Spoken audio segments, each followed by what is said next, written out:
தொலைவினில் தினம் வசிப்பது பெரும்பாம் சில நொடி சினம் சிரிக்க. Hello Kanmani here.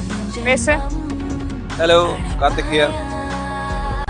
என் சொல் கேட்பாயா என் ராட்சசா என் செல்விஷா.